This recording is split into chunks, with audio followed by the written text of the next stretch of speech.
Bonjour Pierrick Brenier. Bonjour. Je suis ravi de vous avoir avec nous. Donc, vous êtes le président de CEPRO et votre société, votre groupe fait l'actualité de ce début d'année 2018 avec l'annonce du rachat de Quadria. Et donc je voulais peut-être vous demander, nous rappeler qui était CEPRO et voilà, pourquoi cette opération aujourd'hui. Donc CEPRO est une entreprise qui a été créée en 1991. Nous avons 3 métiers. L'impression, qui est le métier historique de la maison CEPRO, où on distribue des photocopieurs historiquement.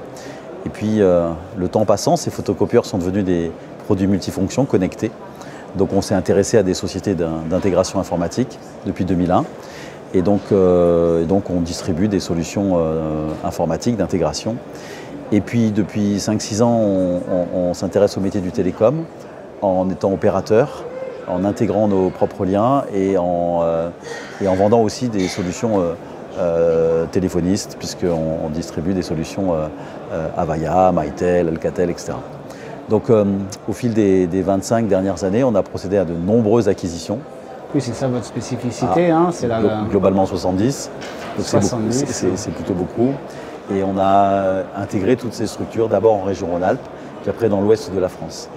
Et donc le groupe CEPRO, avant Quadria, c'est 700 personnes, 170 millions de chiffre d'affaires, on clôture au 31 mars, là, 2018. Ouais, essentiellement dans l'impression, rappelez-nous les ratios. Alors les ratios, sur 170 millions, on a globalement 20 millions d'informatique, 15 millions de télécom, et tout le reste en impression.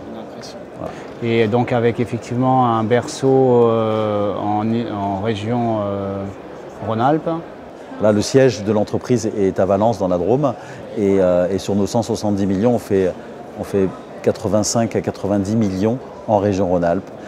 Et puis depuis 3 ans, on s'est expatrié dans l'ouest de la France, où nous avons acquis plusieurs entreprises, Quadra, ABG, Copy Concept, LED Pro, ID Copy 22, c'est 4 ou 5 sociétés dans l'ouest de la France. Et là-bas, on fait globalement 40 millions de chiffre d'affaires et on est un peu plus de 200 personnes.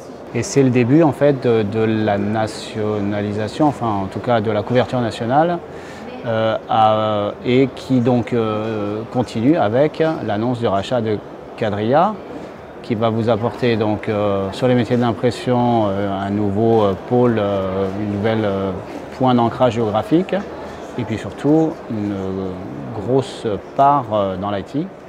Alors le rapprochement, parce qu'on dit rachat, c'est pas tout à fait exact, puisque Gilles Perrault apporte ses titres, donc lui ne vend pas ses titres, les apporte chez CEPRO Group, donc sera actionnaire de CEPRO Group. Et donc la fusion des deux structures fera de nous un acteur qui fera à peu près 300 millions d'euros de chiffre d'affaires, puisqu'il nous apporte un petit 100 millions de chiffre d'affaires dans l'informatique, on va dire, et un petit 20 millions, 15 millions dans la partie impression. Ce qui fait que ce paquet fera 300 millions et on pèsera sur ces 300 millions globalement 120 millions en informatique. Et donc ce qui fait que désormais on est plutôt représentatif désormais dans ce métier-là. Alors expliquez-nous le projet derrière en fait, hein, c'est que l'idée c'est de poursuivre cette démarche de croissance externe à la fois maintenant sur les deux métiers. C'est ça. Le projet, c'est de se développer à la fois sur ces deux métiers et sur différents cibles clients. Quadria est très présent dans les grands comptes publics, les marchés publics, et donc du coup on va continuer à développer cette offre-là. Ils sont aussi présents dans l'offre PME, avec une vingtaine de millions réalisés dans les petits clients, chez les petits clients. Et donc on veut à la fois développer notre distribution dans des comptes intermédiaires et des grands comptes, et dans des petits clients, sur nos 3 métiers, informatique, télécom et impression. Et bien sûr, on regarde tous les dossiers qui nous seraient présentés dans chacun de ces métiers, sachant que notre idée, c'est qu'on veut chaque fois développer la proximité. Donc on ne veut pas fusionner toutes ces entreprises pour en faire qu'une, mais on veut des entreprises régionales fortes.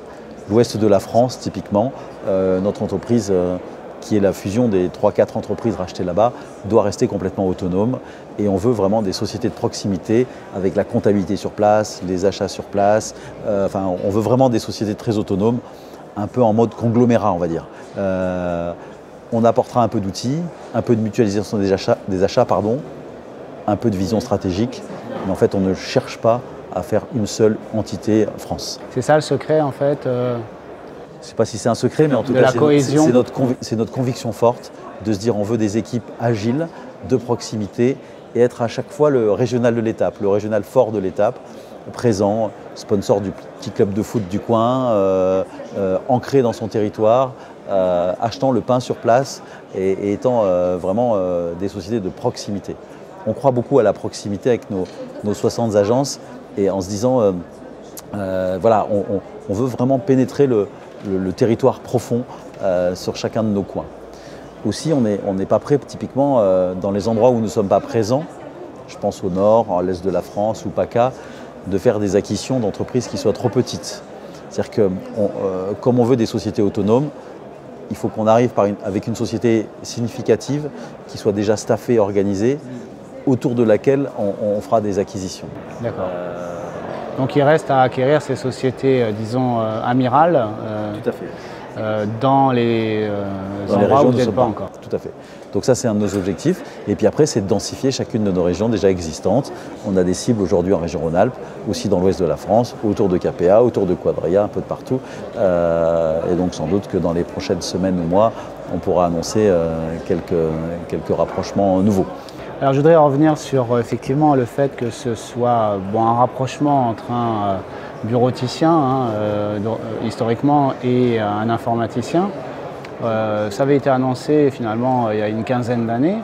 À l'époque, les bureauticiens avaient le cash, l'ont toujours d'ailleurs, et effectivement le marché s'attendait à cette consolidation. Mais il y a 15 ans. Et elle a mis 15 ans à arriver. On le voit, il y a d'autres exemples dans des groupes de plus petite taille, mais effectivement le mouvement il est assez général. Pourquoi ça n'arrive que maintenant, alors 15 ans après? Alors c'est compliqué, c'est-à-dire qu'en fait il a fallu que les bureauticiens commencent à se digitaliser quelque part, arriver dans ces métiers de la solution logicielle, puis du LAN, ça a mis du temps. Et on voit de plus en plus de bureauticiens qui ont leur petite division informatique, oui, en ayant mis un ou deux vendeurs ici ou là, 2 ou 3 techniciens. Et donc c'est complètement rentré dans les mœurs. Et on va dire aujourd'hui que peut-être qu'un bureauticien sur 2 a sa petite équipe IT. Et donc nous, on a fait notre première acquisition en 2001, il y a effectivement une quinzaine d'années dans ce métier-là, avec le rachat à Valence d'un intégrateur qui s'appelait RP Informatique. Puis on a fait un autre. Voilà, on a démarré doucement. Les choses mettent du temps pour arriver, tout simplement. On voit aussi quand même qu'il est possible que le marché de l'impression ne soit pas un marché aussi dynamique que celui de l'IT aujourd'hui, oui, le marché, on nous dit, IDC nous dit que le marché fait moins 10% en valeur en 2017 et moins 7% en quantité. On pense pour autant que c'est un marché qui a encore de la valeur ajoutée. Quant au marché de l'IT, il est en croissance. Toujours en croissance. Particulièrement en ce moment. Et particulièrement en ce moment. Donc ces deux marchés conjugués, ça nous paraît avoir du sens et beaucoup nous disent pourquoi vous ne l'avez pas fait avant, quoi. Vous connaissez depuis longtemps. On fait tous les deux partie du groupement Euralliance. Vous connaissez personnellement? On se connaît personnellement. Je connais Jean-Pierre Lecomte depuis toujours, presque. Gilles depuis plus de 15 ans. Voilà, et il y a 5 ans, il n'en était pas question. Il n'était pas question. Et vous savez, c'est les histoires d'opportunités. On s'est posé la question, on s'est dit mais pourquoi pas? Et puis au moment où on en a parlé la première fois et où on a abouti, il s'est passé 15 jours, quoi. Ça nous a paru d'une évidence, ça nous a... Et alors, ça vous a paru évident à vous, mais apparemment aussi au marché. Donc, apparemment, très bon accueil en interne et également de la part de vos partenaires, les marques, et voire même les collègues, enfin les concurrents. Donc le marché, donc c'est compliqué de savoir ce qu'il en a vraiment perçu, mais le sentiment qu'on a, c'est qu'effectivement, il voit d'un bon œil ce rapprochement. Quadria est une marque forte en informatique. C'est une entreprise reconnue par ses compétences, par le respect de ses collaborateurs et de ses fournisseurs. Je crois que nous, CEPRO, on a aussi une image qui est plutôt bonne. Donc du coup, plus par plus, ça fait plus. Donc tout le monde est content au niveau du marché, il me semble. Nos petits copains, bien sûr, beaucoup m'ont félicité. Certains, peut-être avec une pointe de jalousie, ce qui est normal, et puis d'autres... Avec une pointe d'envie ou d'opportunité, en se disant peut-être qu'ils pourraient être consolidés eux-mêmes un jour. Et puis nos collaborateurs, alors là par contre on a unanimement un retour très positif, à la fois des équipes de CEPRO qui sont fiers de faire partie de ce nouveau navire, et les gens de Quadria aussi qui voient un avenir de leur entreprise et qui nous connaissent aussi bien et qui se disent super, plutôt que d'avoir cédé à quelqu'un d'autre. Enfin, j'ai en tout cas un bon retour de toutes les équipes, et là c'est de bon augure. Bien que ce n'est pas parce qu'on a une bonne équipe qu'on gagne forcément tous les championnats, mais en tout cas, on part avec, sur le papier, plus de chances de gagner le match. Donc apparemment, là, vous êtes dans la dernière ligne droite, la fusion, elle est pour? Alors, tout est finalisé en ce sens que tous les audits sont passés, donc on n'a plus de sujet. On a juste un calendrier juridique à respecter qui fera qu'on imagine avoir une signature définitive à la fin du mois d'avril. D'accord. En termes d'organisation, ça ne change pas grand-chose. Et non, l'idée c'est de garder ces entreprises en mode conglomérat, comme on le disait tout à l'heure.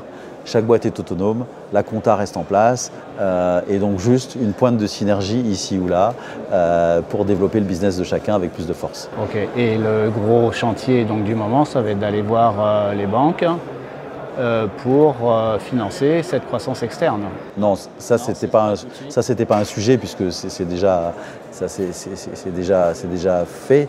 Par contre, ce qui est important pour nous maintenant, c'est le deuxième étage de la fusée, c'est que se dire ce groupe-là, c'est un début, et donc on va annoncer dans les prochaines semaines, prochains mois, j'espère d'autres croissances externes pour pas dire accélérer, mais pour continuer le mouvement. Mais donc le financement, il est là. Oui, bien sûr. Non, c'est pas un sujet ça. Le sujet, c'est plutôt on est en train de lever une centaine de millions d'euros pour des financements complémentaires. Donc on a une capacité significative pour continuer notre développement. Alors bien sûr, beaucoup de gens m'appellent, me disent tiens, comme tu as 100 millions, tu pourras acheter ma boîte une tonne. La réalité, c'est qu'on a des cibles stratégiques qui nous intéressent, et puis on a une méthode de valorisation qui est la nôtre et qu'on garde dans tous les cas. Et voilà. Un mot sur la méthode de valorisation? Ouais, non, c'est pas facile parce que ça dépend des métiers, ça dépend. On a des fourchettes qui sont assez larges, mais l'idée c'est que c'est un multiple de résultats, voilà, comme tout le monde, quoi. Ok, merci beaucoup Pierre Brenier. C'est moi, merci Johan, et puis à bientôt.